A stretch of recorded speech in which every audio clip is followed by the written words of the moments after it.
Guys, तो आज की इस वीडियो में हम बात करने वाले हैं हर्षिल एग्रोटेक के बारे में, जहाँ पे आज ट्यूसडे मार्केट में भी हर्षिल एग्रोटेक के शेयर में हमें यहाँ पे गिरावट देखने को मिल रही है। लगभग 1.94% के गिरावट में स्टॉक हमें क्लोज होता हुआ नजर आया। और लास्ट अगर हम 4 दिन के परफॉर्मेंस के ऊपर बात करेंगे तो स्टॉक में लगभग 8% के करीब की गिरावट देखने को मिली, जिससे जो इन्वेस्टर अभी के समय में हर्षिल एग्रोटेक के अंदर इन्वेस्टेड है उनके मन में स्टॉक्स को लेकर काफ़ी डाउट एंड क्वेरीज आते हुए नज़र आ रही है। पहले पॉइंट के ऊपर बात करें तो वो बाइंग को लेकर या सेलिंग को लेकर है, जहाँ पे जो इन्वेस्टर अभी के समय स्टॉक के अंदर बल्क बाइंग करके बैठे हैं, वो जब अपने स्टॉक्स को सेलिंग पे लगा रहे हैं तो अभी स्टॉक बिक नहीं रहे हैं। वो कैसे सेल होंगे उसको लेकर स्पेसिफिकली इस टॉपिक पे बात करेंगे।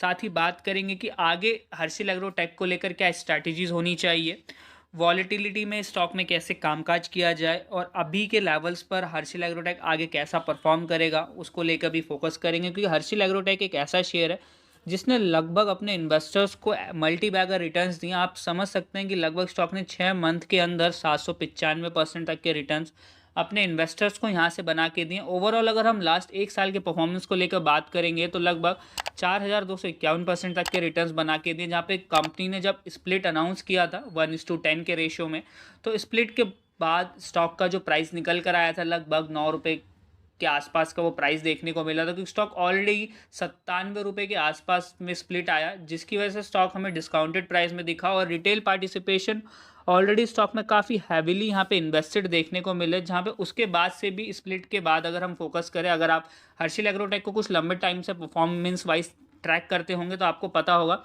कि उसके बाद से भी स्टॉक में लगभग 36 से 38% तक की तेज़ी हमें बनते हुए नजर आई। बट उस तेज़ी के बाद अभी के समय में स्टॉक हमें अगेन एक करेक्टिव जोन में जाता हुआ नजर आ रहा है, जहाँ पे डेली के समय में बात करें तो 5 करोड़ 3 करोड़ शेयर हमें सेल्स में देखने को मिल रहे हैं। तो अभी बात करेंगे पहले कि हर्षिल एग्रोटेक में अगर आप रिकवरी करना चाहते हैं, सेलिंग करना चाहते हैं, तो कौन से लेवल देखिए।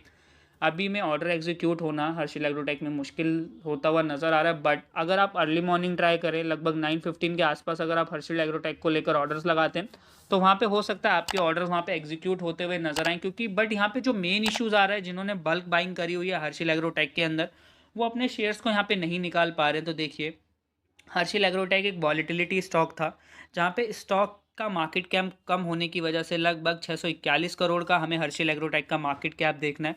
और अगर आपने ऐसे स्टॉक में एक ह्यूज अमाउंट इन्वेस्ट किया है कंपनी के बिजनेस को समझकर या कंपनी के फाइनेंशियल्स को समझकर, या अगर मैं समझूं कि आप एक लॉन्ग ओवरव्यू लेके चल रहे हैं हर्षिल एग्रोटेक को लेकर, तो वो आपकी अपनी स्ट्रैटेजी होगी। बट अगर मैं इस हर्षिल एग्रोटेक को लेकर चलूँ, जहाँ पे मैंने प्रीवियस वीडियोस में भी जिक्र किया है हर्षिल एग्रोटेक को लेकर कि ऐसे स्टॉक्स में वॉलीटिलिटी कभी भी आ सकती है। इन स्टॉक्स में ऑपरेटर गेम हमें काफ़ी देखने को मिलता है, जहाँ पे अगर हम बात करें इनकी बल्क डील्स को लेकर, तो प्रीवियस मंथ भी ऐसे देखने को मिले थे हर्षिल एग्रोटेक्स में, जहाँ पे सेलर्स जो थे स्टॉक्स में काफ़ी एक्टिव थे। बट बाइंग की हाई डिमांड होने की वजह से हर्षिल एग्रोटेक में लगभग हमें 2% का सर्किट के करीब डेली मार्केट में ये बढ़ता हुआ नज़र आया। बट अभी के लेवल्स पर आपकी बाइंग ऊपरी लेवल्स पर है, या आपने काफ़ी अच्छी क्वांटिटी बाइंग करी है, तो वो आपके लिए अभी यहाँ पे पेनफुल होगा। बट इसमें एक स्ट्रैटेजी फॉलोअप कर सकती है। अगर आपकी बाइंग पुरानी है तो आप जो रहेगा ट्राई कर सकते हैं कि अपनी बाइंग्स को यहाँ पे एग्जिट करें, अगर आप स्टॉक में एग्जिट करना चाहते हैं। अगर आपकी एक अलग स्ट्रैटेजी है स्टॉक को लेकर तो वो अलग बात है। बट अगर आप एक लंबे अरसे से स्टॉक में इन्वेस्टेड और आप मुनाफा वसूली करना चाहते हैं, तो उस लेवल्स पे अगर आप एग्जिट लेना चाहते हैं तो आपको अर्ली मॉर्निंग ट्राई करना पड़ेगा। बात करते हैं छोटे इन्वेस्टर्स की, जिन्होंने स्टॉक में अगर हम मिनिमल अमाउंट भी लें तो लगभग मान लीजिए अगर आपने स्टॉक के अंदर 1,000 रुपये इन्वेस्ट करे थे हर्षिल एग्रोटेक में, स्प्लिट्स के बाद से मैं देख रहा हूँ कि जो इन्वेस्टर स्टॉक में स्प्लिट के बाद आए, तो अगर आपने स्टॉक में स्प्लिट के बाद लगभग 1,000 रुपये के करीब इन्वेस्ट करें तो ऑलरेडी आप अभी के समय में 35 से 37% के गेन पे होंगे। अगर आप, मैं प्रिटेंड करके चल रहा हूँ कि आपने लगभग यहाँ पे स्प्लिट के बाद से स्टॉक में इन्वेस्ट करा, तो इस स्टॉक में आपने अपने अगर रिस्क मैनेजमेंट को देखते हुए इन्वेस्ट किया तो वो आपके लिए स्ट्रैटेजी सही होगी। क्योंकि अभी के समय में एग्जैक्ट आपको यहाँ पे कोई नहीं बता पाएगा कि हर्षिल एग्रोटेक कब चलेगा। बट एक ऑपरेटर गेम यहाँ पे देखने को मिल रहा है हर्षिल एग्रोटेक को लेकर। मेरा ये मानना है, ये मेरा पर्सनल ओपिनियन है, आपका अपना होगा। हर्षिल एग्रोटेक में एक ऑपरेटर गेम है अभी के लेवल्स पर, और हो सकता है ये गेम कंटिन्यू है। बट यहाँ पे रिस्क फैक्टर जो है वो बल्क बाइंग को लेकर है, कि बाइंग अगर आपकी ऊपरी लेवल पर, अगर ऑलरेडी अगर आपने 1 से 1.5 लाख रुपया उससे ज़्यादा क्वांटिटी में स्टॉक्स को इन्वेस्ट करा है, इसमें प्राइस बाइंग करिए, तो वो लेवल आपके लिए थोड़े से रिस्केबल हो जाते हैं।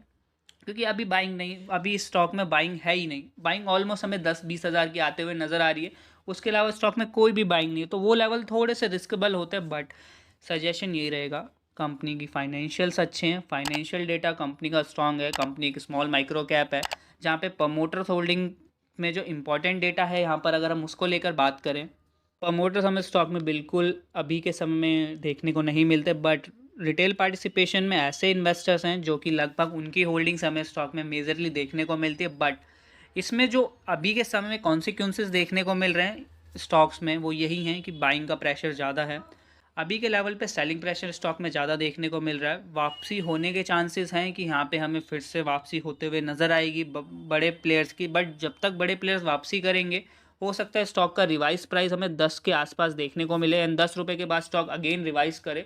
तो बस अभी के लेवल पे स्टॉक में पेशेंस रखा जा सकता है, बट बल्क बाइंग है आपकी तो ये रहेगा कि अभी बल्क बाइंग है तो अभी जल्द से जल्द ऑर्डर को एग्जीक्यूट कर सकते हैं, जिससे आप एटलीस्ट एक प्रॉफिटेबिलिटी साइड पे रहें, और ऑलरेडी कम अमाउंट में इन्वेस्टेड हैं तो होल्ड करिए, पेशेंस के साथ कामकाज किया जा सकता है। अभी भी हर्षिल एग्रोटेक में जब भी बड़े प्लेयर्स यहाँ पे एंट्री करते हैं तो स्टॉक को एक लंबे करेक्शन में ले जाते हैं, देन उसके बाद ही फिर से पोजीशंस बनती हैं। स्टॉक इतना पोटेंशियल रखता है कि दिसंबर या हम बात करें नवंबर दिसंबर के एंड तक, लगभग दिसंबर तक हमें यहाँ पे स्टॉक्स के अंदर फिर से जो रहेगा 20 से 21 रुपये तक के लेवल्स देखने को मिलेंगे अगर ये करेक्शन ख़त्म होती है। तो ये सिर्फ अभी के समय में एक अनुमान लगाया जा सकता है स्टॉक को लेकर। बाकी हमारी साइड से स्टॉक में कोई भी बाइंग एंड सेलिंग रिकमेंडेशंस नहीं है। किसी भी इन्वेस्टमेंट से पहले एक बार फाइनेंशियल एडवाइजर से आप अपने ज़रूर कंसल्ट करिए, कंपनी को खुद भी फंडामेंटली फाइनेंशियल एनालाइज करिए, उसके बाद ही कंपनी के अंदर इन्वेस्ट करिए।